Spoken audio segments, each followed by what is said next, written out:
market wizards interview with top traders which make lot of money in their life journey. Let's start. The writer tells his own story. Right out my graduate school, I landed a job as a community research analyst. I was pleasantly surprised to find that my economic and statistical analysis correctly predict a number of major commodity price moves. It was not long. It was not long thereafter that the thought of trading came to mind. The only problem was that my department generally did not permit analysts to trade. I discussed my frustration over the situation with Michael Murakas, with whom he do first interview. I became friend while interviewing for the research position I was interviewing. Michael said, "You know, I had the same problem when I worked there. You should do what I did, open my account and at another firm." He introduced me to a broker at his new firm while he who was willing to open the account. At the time I was earning way less than the department secretary, so I did not exactly have much risk capital. I had my brother open an account $2,000 amount for which I acted as an advisor since the account had to be kept secret. I could not call in any order from my desk every time I wanted to initiate or liquidate a position. I had to take the elevator to the building basements to use the public phone. Marcus' solution to the same problem I discussed in his interview. The worst part of the situation was not merely the delay order entry, which were often never working, but the fact that I had to be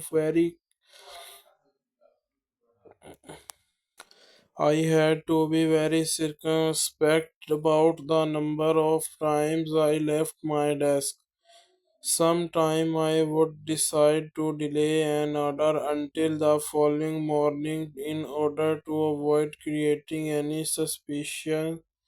I did not remember any specifics about my first few trades. All I recall in that on balance I did only a little better than break even after paying commission. Then come the first trade that made a lasting impression. We had done a very detailed analysis of a cotton market throughout the entire post-World War II period. I discovered that because of variety of government support program, only 2 seasons since 1953 could truly be termed free market in which prices were determined by supply and demand rather than the prevailing government program. I correctly conclude that over these 2 seasons could be used in forecasting price. Unfortunately, I failed to reach the more significant conclusion that existing data were insufficient to permit a meaningful analysis. Based on a comparison with these 2 seasons, I inferred two cotton prices, which were then trading at 25 cents per pound, would move higher, but the peak around the 32 cents to 33 cents. The initial part of the forecast proved cotton prices edge higher over the period of months. Then the advance accelerated and cotton jumped from 28 to 30 1 cent in a single week. The last rally was a tribute to some news I consider rather unimportant, close enough to my projected job. I thought and I decided to go short. Thereafter, the market moved slightly higher and then quickly broke back into the 29 cents level. This seemed perfectly natural to me. As I expected markets to confirm to my analysis, my profit and illusion were short-lived. However, the cotton prices soon rebounded at new high and moved to a relevant unrelenting higher 32, 32, 33, 34, 35 cents. Finally, with my account equity wiped out, I was forced to liquidate the position. Not having much money is those days they may be our luckiest breaks since cotton eventually soared in incredible level of 99 cents, more than double the century prices. Previous high prices. That trade knocked me out of the box for a while. Over the next few years, I tried my hand and trading a couple of times in each instance. I started with not much more than 2000 and eventually wiped out because of a single large loss. My only conclusion was that I started with not much more than 2000 and eventually wiped out because of the large loss. My only conclusion was that the amount I lost were relatively small. Two things finally broke this pattern of failure. First, I met Steve Kronowitz. At the time, I was a commodity research director at Hornblower and Weeks, and I hired Steve to fill a slot of as a department's previous metal analyst. Steve, I shared the same office and we quickly becomes good friends. I, in contrast, more myself, the pure fundamental analyst. Steve approach a market was strictly technical. The fundamental analyst uses economic data to forecast prices, while the technical analyst employ internal market data such as price, volume, and sentimental projects to project prices. Until that time, I had pure technical analysis with the great skepticism. I tended to double at anything as simple as chart reading. Before a be the be of any value, working closely with Steve, however, I began to notice that his market call were often right. Eventually, I became convinced that my initial assessment of technical analysis was wrong. I realized that at the least for myself, fundamental analysis along as insufficient for successful trading. I also needed to incorporate technical analysis for the timing of trade. The second element that finally put me into the winners column was the realization the risk control was absolutely essential to successful trading. I decided that I would never again allow myself to lose everything on a single trade, no matter how convinced I was of any market view. Ironically, the trade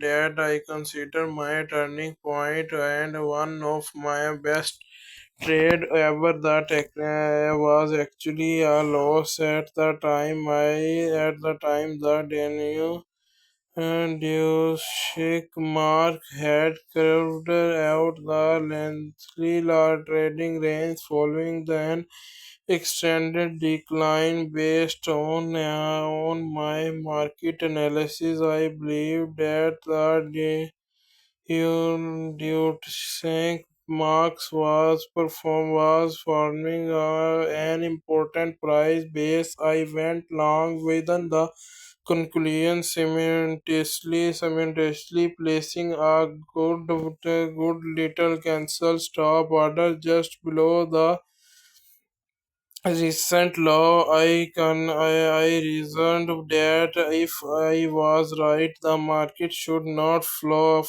The news low several days of market started falling, and I was stopped out of my position at a small loss. The great thing was that after I was stopped, the market fluctuated like a stone. In the past, the type of trade would have wiped me out. Instead, the suffering were only the minor loss. Not therefore, thereafter, I became a bullish on Japanese, with which had formed a technical bullish consolidation, providing a meaningful close point to place the protective stop. While I normally implanted only one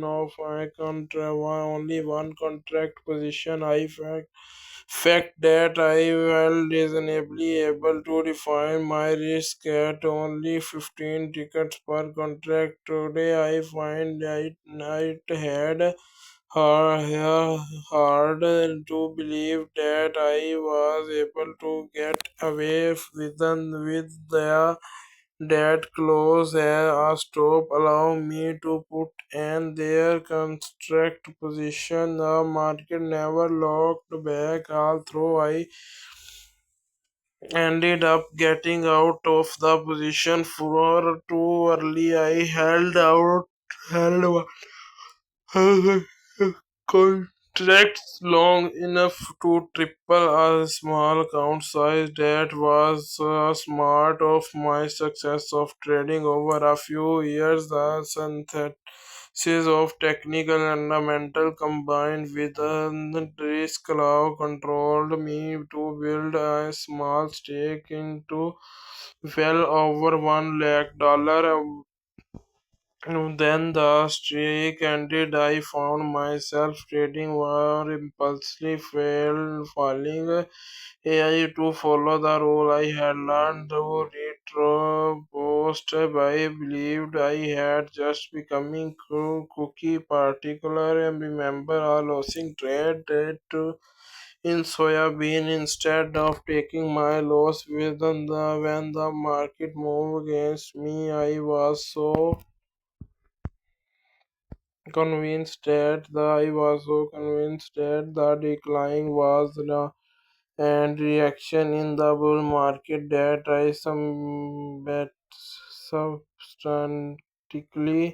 substantially substantially increased my position. The mistake was compounded by taking this action in front of an important government crop report. The report came out bearish and the equity took the dramatic decline in a matter of days. I had surrendered over the 1 quarter of cumulative profits after cashing in my chips to buy a house and later taking a year-long sabbatical. Book my savings were depleted to defer my entry into trading and for nearly 5 years when I began trading again typically to my usual custom. I started with a small amount $8,000 most of money I have in the course of year. I added another $8,000 to an account after some further moderate setbacks, eventually scored a few winning trades within about 2 years. I had once again built my trading account up to $1 lakh. Uh, I subsequently stalled out and during the past year my account equity has fluctuated below this peak. Although objectively my trading has been successful on an emotional level, I often view in the season failure. Basically, I felt that given the market knowledge and experience, I should have done better. Why, I ask myself, I have been multiplying subs $1,000, $10,000 account more than tenfold on my oceans, yet unable to expand the equity much beyond the level at alone by any multiply a desire to fail. The answer was of my motivation on writing this book. I wanted to ask those trades. I wanted to ask those traders who are already succeeded. What are the key elements of your success? What approach do you use? Do you use in the market? Which approach do you use in the markets as trading role?